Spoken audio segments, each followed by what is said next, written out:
when I say things are tough to talk about these issues or comments, right, it's always online. I do feel like in real life, people are wonderful.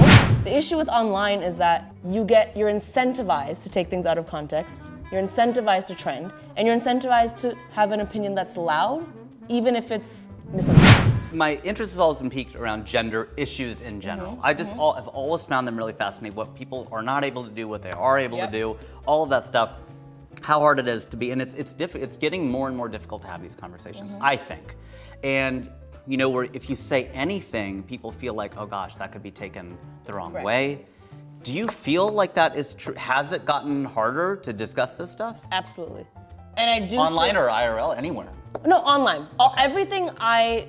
When I say things are tough to talk about these issues or comments, right, it's always online. I do feel like in real life, people are wonderful. Yeah. Online, they can be wonderful too, but in real life, I'll tell you what, during the Black Lives Matter protests, I learned a very valuable lesson that year because I remember being online and like a lot of people were kind of being like, oh, online's a lot for me right now. There's a lot of hostility, a lot of people arguing, there's a lot of misinformation, you know, you mix COVID with the protests, all this stuff, and it was becoming a lot, so I just put my phone away, and I was like, you know what?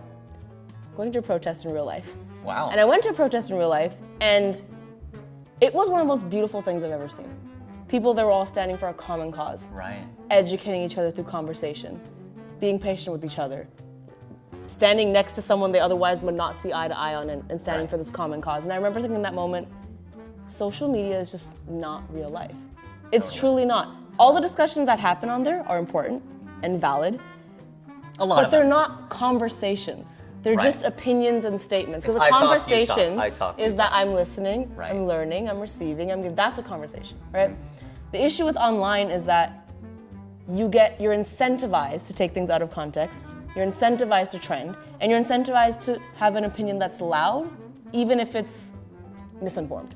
The most outrageous one. It'll get bumped up to the top. 100%. It'll get amplified. It'll get, and people are. That's why things have gone so. It's part of the reason why. So I don't think the conversations. I don't want anyone listening to think, oh, social media doesn't play important role in conversations. No, I've learned so much of social media. I think it's such a powerful tool. But for as long as people are incentivized to tear people down because it elevates themselves through numbers and through followers and all that stuff, it's never going to be a place where genuine conversation can happen. True. So where does that happen?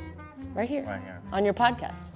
That's what's right here in this room. That's what I was podcast. hoping for. You know, because if you correct me and teach me something, I can actually like hear it and understand, and it's not like you're attacking me. And it's not like someone over there is inserting themselves in this conversation, saying something. You know what I mean? We're actually learning, and we can vibe. I've also had many instances where people I follow have said things online, and I'm not the one that will ever argue with someone online or like. Yeah. I'm like, you do your online. But if I see them in person again, and I might ask them about that, like, hey, so like I saw you post this, like, really interesting. Tell me about that. More often than not, that person goes, nah, man, that's just for the internet. Oh no. And I'm like, that's another issue. Here's an example. I've had many friends who have acted very frustrated about lockdown, or about the vaccines, or about any mandates, have complained about it all over social media. These are against my rights, I don't trust this, I don't do this. They never responded, to each their own. Saw them in person the next time, at an event you had to be vaccinated to get into. And I was like, oh, so no man, I'm fully vaxxed. And it's like, I know, it's like all of Fox News. Yeah, you know what I'm saying? And it's like, so you have this outrageous persona with a lot of opinions online that's garnering you a lot of buzz, but like, you don't live this up. That's the internet. For the longest time, I've always wondered, is it worse to not know, or is it or to know and not do? Like if you don't know something, you're just ignorant, not willfully ignorant, but ignorant, or then it's like, no, but that illustrates why it's so much worse to know and not do. Yes. Because you know effing better. Yes. And you are monetizing whatever you're doing. Correct. That's so wrong. Yeah. Hashtag Twitter.